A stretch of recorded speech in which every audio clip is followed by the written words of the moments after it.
மாற்று தலைவராக வந்தவர் தான் நம்முடைய புரட்சி தலைவி அம்மா அவர்கள். புரட்சி தலைவி அம்மாவை பற்றி பேசாருந்தா இன்னைக்கு பேச ஆரம்பிச்சோம், நாளை காலையில வரைக்கும் பேசலாம். ஏன்னா இன்னைக்கு தாய்மார்கள் வந்து இன்னைக்கு இந்த இடத்துக்கு வந்திருக்காங்கன்னா அதற்கு முழுக்க காரணம் புரட்சி தலைவி அம்மா அவர்கள். நீங்க புரட்சி தலைவி அம்மா அவர்களை மட்டும் பாருங்க, ஓட்டுக்காக வாழ்ந்ததே கிடையாது, ஓட்டுக்காக மக்களை வந்து ஓட்டுக்காக நடிச்சது கிடையாது. அவங்க எந்த காரியம் செஞ்சாலும் அதுக்கு பின்னாடி ஒரு பெரிய ஒரு விஷயம் இருக்கும். என்னன்னு கேட்டீங்கன்னா, தாலிக்கு தங்கம் கொடுத்தாங்க அம்மா அப்படின்னு சொல்லுவாங்க. தாலிக்கு தங்கம் கொடுத்தாங்கன்னா 25,000 50,000 கொடுத்தாங்க. இந்த 25,000 ஒரு பவுன் நகை கொடுத்தாங்க, 50,000 ஒரு பவுன் நகை கொடுத்தாங்க. என்னது 10வது முடிச்சா 25,000, டிகிரி முடிச்சா 50,000. என்ன காரணம்? எல்லாம் பிள்ளைங்க தானே. அப்படியாவது இந்த 25,000 ரூபாய்க்காவது ஆசைப்பட்டு அந்த பிள்ளைங்க வந்து பட்டய படிப்புக்கு போயிடக்கூடாதான்னு சொல்லி அதுல ஒரு போஸ்டர். அதாவது எந்த ஒரு திட்டம் கொடுத்தாலும் சமூக சார்ந்த சமூகத்தில் இருக்கிறவர்கள் முன்னேற வேண்டும் என்ற நோக்கத்தோடு திட்டங்களை கொடுத்தவர்கள் தான் புரட்சி தலைவி அம்மா அவர்கள். நம்ம கிராமத்துல எல்லாம் பாத்தீங்கன்னா விடவாயிருப்பாங்க, அவங்களுக்கு பார்த்தா இருக்க இடம் கூட இருக்காது, ஒட்டு திணையில உட்கார்ந்துட்டு இருப்பாங்க.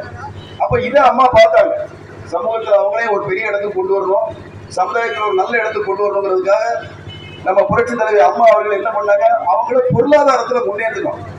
இப்படி வந்து இன்னும் 1000 ரூபாய்க்காரன் 1000 ரூபாய் தரேன்னு சொல்லல, பொருளாதாரத்துல முன்னேறணும். அது மாதிரி நம்ம நாடும் முன்னேறணும். என்ன செஞ்சாங்க, ஆடு மாடு கொடுத்தாங்க.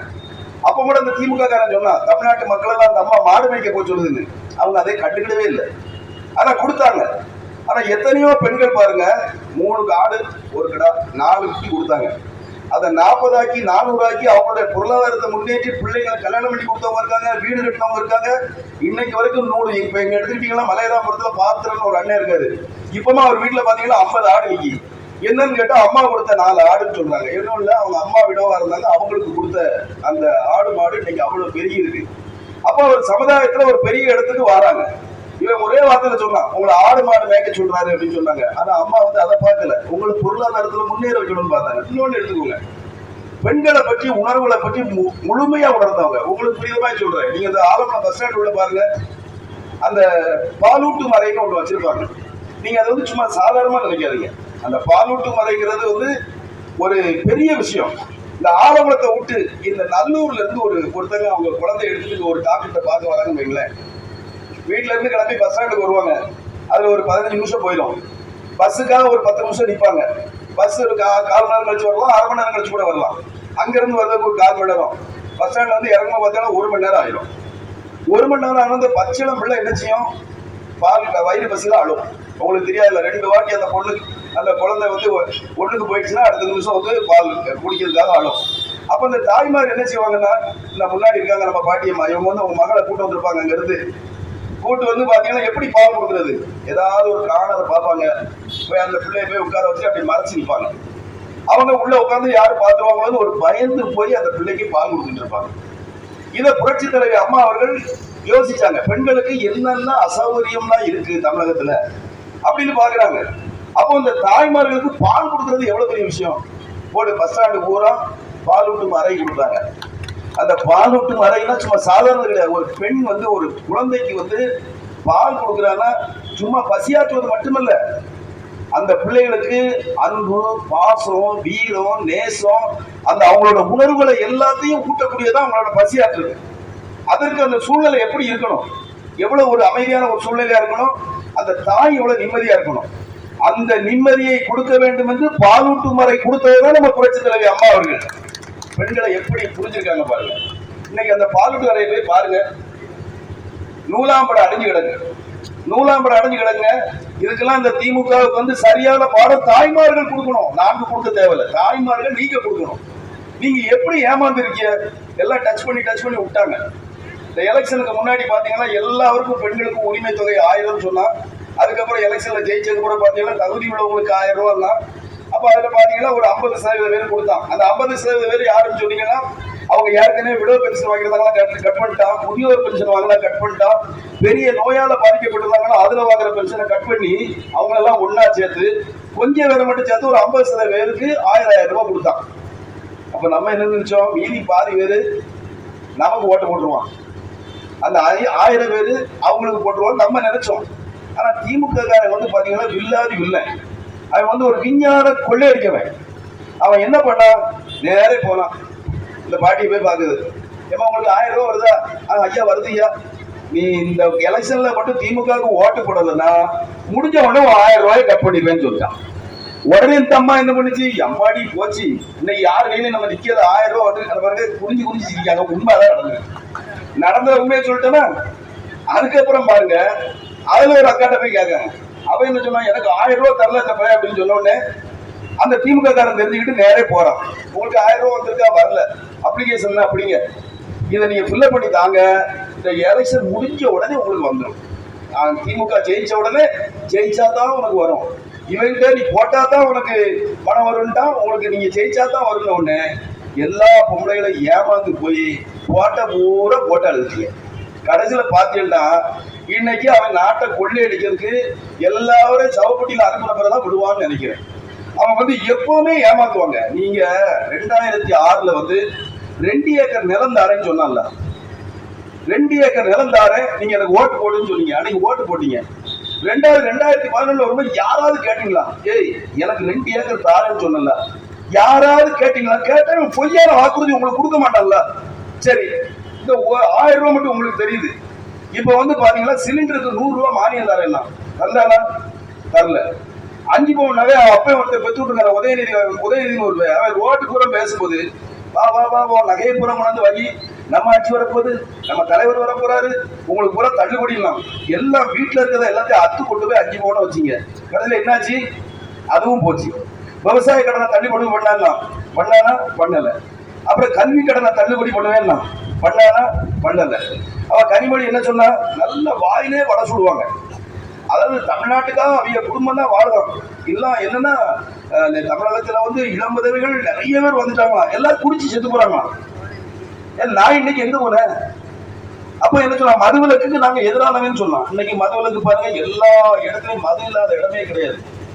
அதை விட கொடுமை என்னன்னா, ஒண்ணு வேண்டாம், நாளைக்கு இந்த அரசு பள்ளி கிட்ட கீழே பிடிக்குமா எங்கேயாவது போய் ஒளிந்திருந்து பாருங்க, கஞ்சா விற்கிறாங்க. எல்லா பள்ளிகளையும் பாத்தீங்கன்னா கஞ்சா விற்கிறான்.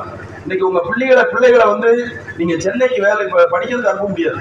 எல்லா காலேஜ்களையும் பாத்தீங்கன்னா அபின், கஞ்சா, என்னென்ன போதைப் பொருட்கள் இருக்கோ அவ்வளவு கிடைக்கும். இந்த போதை கும்பல்ல இருந்து சாதிக்குன்னு ஒருத்தனை அரெஸ்ட் பண்ணான், 10,000 கோடி, 5 லட்சம் கோடி, 2 லட்சம் கோடின்னு சொன்னான். எல்லாமே உண்மை. எல்லா காலேஜ்களையும் காம்பவுண்ட் வால்ல பாத்தி கிட்ட நின்று பாத்தீங்கன்னா ஃபுல்லா அதான் விற்கிறாங்க. இன்னைக்கு இளைய சமுதாயம் எல்லாம் கெட்டு சீரழிஞ்சு போயிருக்குன்னா அதுக்கு காரணம் இந்த திமுக அரசு, இந்த கையாலாகாத அரசு. இந்த ஸ்டாலினுக்கு ஏதாவது தெரியுமா? ஒண்ணுமே தெரியாது. இந்த தமிழகத்தில் என்ன நடக்குன்னே தெரியாது. இப்ப என்னன்னு தெரியல, ஒரு 3 மாசமா வந்து வேட்டியே கட்டுறது இல்லை. அவர் வந்து பேண்ட் மட்டும் தான் போறாரு. அது நடக்குது பாத்தீங்கன்னா என்னமோ ஒரு மாதிரி நடக்கிறாரு. என்ன காரணம் இல்லை, அது அவருக்கு என்ன பிரச்சனைங்கிறது எனக்கு தெரியல. ஆனா புரட்சி தலைவி அம்மா அவர்கள் பல நேரங்கள் சட்டமன்றத்தில் பேசுவாங்க. தமிழர்களுடைய பண்பாடை காப்பாற்றுறது அதிமுக. தமிழர்களுடைய பண்பாடு என்னது? நல்ல அருமையான வேஷ்டி சட்டை கட்டுறதுதான். நீங்க எல்லா ஃபங்க்ஷனுக்கும் என்ன போனாலும், தமிழர் திருநாள் பொங்கலுக்கு நம்ம பிள்ளைகளுக்கு கூட நம்ம வேஷ்டி கட்டி நம்ம அழகு பார்ப்போம். நீ தான் பண்பாடை பற்றி பேசுற, நீ தான் தமிழை பற்றி பேசுற, நீ தான் தமிழ்நாடுகளை பற்றி பேசுற, நீ வேட்டி கட்டாம பேண்ட போட்டாலே என்ன விஷயம்? பேண்ட் போடணுமா இல்லையா? உங்க அப்பா இலக்கியத்தை காப்பாத்துறாங்க, தமிழை காப்பாத்துறாங்க, முத்தமிழ் அறிஞர்னு சொல்ற. அப்ப நீ எதுக்கு பேண்ட் ஷர்ட் போட்டாலே முடியலையா? வீட்டுல பார்த்துக்கோ. இப்படி இருக்கக்கூடிய ஒரு கையாளாத அரசு இன்னைக்கு தமிழகத்தில் நடந்துகிட்டு இருக்கு. பெண்களை குறிப்பா ஏமாற்றுகிற இந்த அரசு. அதே மாதிரி புரட்சி தலைவரை பாருங்க, சும்மா எல்லாம் அவர் எந்த திட்டத்தையும் கொடுக்கல. அதுலயும் ஒரு சமுதாய மாற்றம் உருவாக்கணும். ஒரு திட்டத்தை கொடுக்கணும்னா அதுல வந்து ஏதாவது ஒரு மாற்றம் நிகழணும். அப்படி இல்லாம கொடுக்கவே மாட்டாங்க. நீங்க வந்து பாத்தீங்கன்னா லேப்டாப் கொடுக்கணும் பேசணும். லேப்டாப் எதுக்கு கொடுத்தாங்க? இன்னைக்கு எல்லாருமே பட்டய படிப்புக்கு உங்க வீட்டு பொட்டப்படியில அனுப்பினீங்கன்னா அதுக்கு காரணம் என்ன? அவங்க கொடுத்த லேப்டாப். வீட்டுல உட்காந்து அந்த பிள்ளைங்க இப்ப இன்டர்நெட்ல பண்றது அதையும் பார்த்தோட, ஐயோ நம்ம பிள்ளைகளை +2 நிப்பாட்டி கூடாது, நம்ம பிள்ளைகளை கல்லூரிக்கு அனுப்பணும்னு நினைச்சே வச்சது யாரு? புரட்சி தலைவி அம்மா. இந்தியாவில் பாத்தீங்கன்னா இன்னைக்கு 25% பேர் தான் வந்து பட்டய படிப்புக்கு வெளியில போறாங்க டிகிரி படிக்கிறதுக்கு. ஆனா இன்னைக்கு தமிழ்நாட்டுல 51% பேர் போறாங்க. அதற்கு காரணம் என்ன? புரட்சி தலைவி அம்மா அவர்கள் கொண்டு வந்த திட்டம். எப்படியாவது இந்த பிள்ளைகளை படிக்க வச்சு 1ஆவது போனவொடனே அவங்களுக்கு பேக், பென்சில் என்னென்ன தேவையோ அனைத்தும். 6ஆவது போனா அவங்களுக்கு அவங்க பேர்ல வந்து டெபாசிட். 8ஆவது முடிச்சு 9ஆவது போனா அதுக்கு மாதிரி டெபாசிட். 10 முடிச்சு 11ஆவது போயாச்சுன்னா நீ உன் பிள்ளைகளை அனுப்பு சைக்கிள். 12ஆவது போயாச்சுன்னா லேப்டாப். லேப்டாப்பை பார்த்து நம்ம மக்களுக்கு என்ன தோணுது, நம்ம வந்து டிகிரிக்கு அனுப்பணும்னு தோணுது. அப்ப என்ன பண்ணாங்க, 10வது வரைக்கும் படிச்ச பிள்ளைகளுக்கு 25,000 ரூபாயும் ஒரு பவுன் தங்கமும் கொடுத்தாங்க.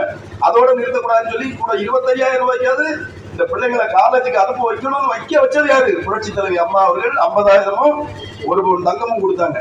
இப்படி ஒரு திட்டத்துக்கு பின்னாடி பல வரலாறு இருக்கக்கூடிய தலைவி தான் புரட்சி தலைவி அம்மா அவர்கள். அம்மா மருத்துவம் கொடுத்தாங்க, அம்மா உணவகம் கொடுத்தாங்க, அம்மா சிமெண்ட் கொடுத்தாங்க, அம்மா தண்ணீர் கொடுத்தாங்க.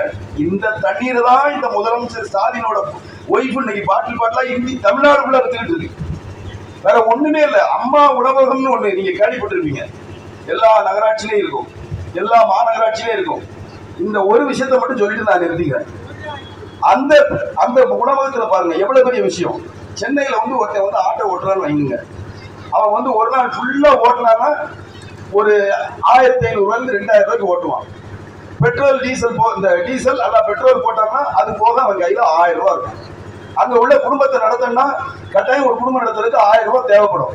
ஆனா அவன் ஆட்டோவில் போனான்னா என்ன ஆகும், 3 எல்லாம் காலையில ஒரு இடத்துல சாப்பிடுவான், மத்தியானம் ஒரு இடத்துல சாப்பிடுவான், நைட்டு ஒரு இடத்துல சாப்பிடுவான். அங்க வந்து ஒரு 2 இட்லி ஒரு வடை ஒரு காஃபி குடிச்சோம்னா 300 ரூபாய் டிஃபன். நீங்க எங்க வேணாலும் போய் காட்டுக்கோங்க, மெட்ராஸ்ல 2 இட்லி ஒரு வடை ஒரு காஃபி குடிச்சோம்னா 300 ரூபாய். மத்தியானம் சாப்பாடு ஒரு 300 ரூபாய் 600, நைட்டு சாப்பாடு ஒரு 200 700 300 ரூபாய் எடுத்து எப்படி குடும்பம் நடத்துவாங்க? இத புரட்சி தலைவி அம்மா தெரிஞ்சுக்கிட்டு தான் அம்மா உணவகம்னு கொண்டு வந்தாங்க. அப்ப என்ன ஆகுது, காலையில ஆட்டோ எதை பத்தி கவலைப்பட தேவையில்லை, பாட்டு ஓட்டுவான். அம்மா உணவகம் திரும்ப இடத்துல இருந்துச்சு, ஒரு இடத்துல போய் நிற்பான், 3 இட்லி 3 ரூபா, ஒரு வடை 2 ரூபா, ஒரு என்னது மத்தியானம் போயாச்சுன்னா பாத்தீங்கன்னா காலையில சாப்பாடு 5 ரூபாயில முடிச்சிருது. மத்தியானம் பாத்தீங்கன்னா வெரைட்டி ரைஸ் தயிர் சாதம் 3 ரூபா, லெமன் ரைஸ் 3 ரூபா, ஒரு 5 ரூபாயில முடிஞ்சு போயிருது. நைட்டு இதே மாதிரி ஒரு 5 ரூபாய், மொத்தத்துல 20ல இருந்து 25 ரூபாயில சாப்பாடு முடிஞ்சு 975 ரூபாயும் வீட்டுக்கு கொண்டு போய் இன்னைக்கு ஆட்டோக்கார வளமா வாழ்ந்தாங்க புரட்சி தலைவி அம்மா கொண்டு அம்மா உணவு தான். அதே மாதிரி இப்ப 1000 ரூபாய் நீங்க எல்லாரும் நினைக்கிறீங்களா, இந்த 1000 ரூபாய்க்கு பின்னாடி என்ன வரலாறு இருக்கு அதை சொல்லுங்க.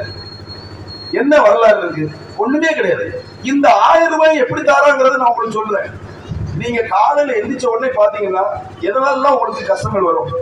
ஒருத்தங்களுக்கு பால் வாங்குவீங்க, பால் வாங்கும் போது அம்மா ஆட்சியில என்ன இருந்துச்சு, இன்னைக்கு என்ன இருந்துச்சு, இந்த திமுக ஆட்சி வந்த பிறகு 3 வாட்டி பால் விலையை கூட்டியிருக்கான். பால் விலையை கூட்டினா உங்களுக்கு மாசம் அதுல மட்டும் ஒரு 500 ரூபாய் உங்கள்கிட்ட வாங்கிடலாம். 250 யூனிட் கரண்ட் ஃப்ரீ ஆச்சு. தாய்மார்கள் 2 லைட்டு ஒரு ஃபேன் வச்சுட்டு இருக்கவங்களுக்கு பாத்தீங்கன்னா அம்மா ஆட்சியில ஒரு நாளும் நீங்க கரண்ட் ஃபீஸ் கட்டினது கிடையாது. இன்னைக்கு பாருங்க மினிமம் 500 ரூபாய் பணம் கரண்ட் ஃபீஸ் கட்டுறீங்க, அது ஒரு 500 1000 ரூபாய் ஆச்சு. அதே மாதிரி பாத்தீங்கன்னா இப்படி ஒவ்வொரு வீட்டு வரி பாத்தீங்கன்னா முந்தி வந்து 100 ரூபாய் இருந்துச்சுன்னா இப்ப 150% கூட்டி 250 ரூபாய், அதுல 150 ரூபாய் போயிடுது.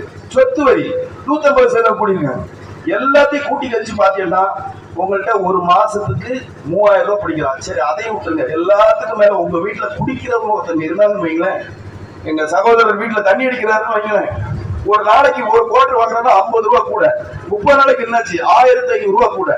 ஆக மொத்தம் உங்களுக்கே தெரியாம 5000 ரூபாய் உங்கள்கிட்ட சுரண்டி இன்னைக்கு 1000 ரூபாய் உங்களுக்கு போடுவது பிச்சை. அண்ணன் எடப்பாடி அவர்கள் 2500 ரூபாய் கொடுத்தாரு, தகுதி பார்த்து கொடுக்கல, குடும்ப அட்டை யாரெல்லாம் இருக்கோ அவ்வளவு பேர் கொடுத்தாரு.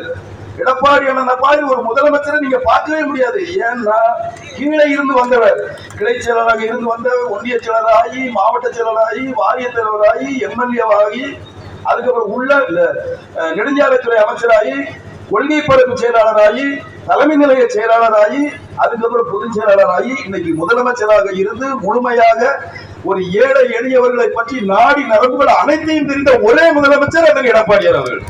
சும்மா எல்லாரும் சும்மா எடப்பாடி சொல்ற சாதாரண நீங்க நினைக்காதீங்க. எப்படி அம்மா வந்து தலைவர் 8 அடி பாய்ஞ்சா 16 அடி பாய்ஞ்சாங்களோ அதே மாதிரி அம்மா 16 அடி பாய்ஞ்சா நம்மள அண்ணன் எடப்பாடியார் அவர்கள் 32 அடி பாய்வார். அத மாதிரி இந்த திட்டத்தை கொடுத்தாரு உங்களுக்கு. இன்னைக்கு எம்ஜிஆர் தெரிஞ்சது சத்துணவு திட்டம், அம்மான்னு தெரிஞ்சவனு நிறைய அம்மா உணவகம், தொட்டில் குழந்தை திட்டம், இந்த அம்மா குடிநீர், அம்மா சிமெண்ட் எல்லாம் எத்தனையோ உங்களுக்கு மனசு தரலாம். அதே மாதிரி அண்ணன் எடப்பாடியார் சொன்ன உங்களுக்கு வருது குடிமராமத்து திட்டம். கருதான இன்னொன்னு உங்களுக்கு என்ன ஞாபகம் வருது, சர்க்காரியா கமிஷன் ஞாபகம் வரும், மக்காச்சோளம் ஞாபகத்துக்கு வரும். இதுதான் அவங்களுடைய வரலாறு. அதனால நீங்க ஒவ்வொருத்தரும் தயவு செய்து நீங்க வந்து உங்க நல்லா புரிஞ்சுக்கோங்க. உங்களுக்கு தருகிற 1000 ரூபாய் உங்களிடம் பிடுங்கிய துட்டு அதுலயும் 4000 ரூபாய் பிச்சை எடுத்து இன்னைக்கு குடும்பத்தோட ராஜ வாழ்க்கை வாழ்ந்துட்டு இருக்காங்க.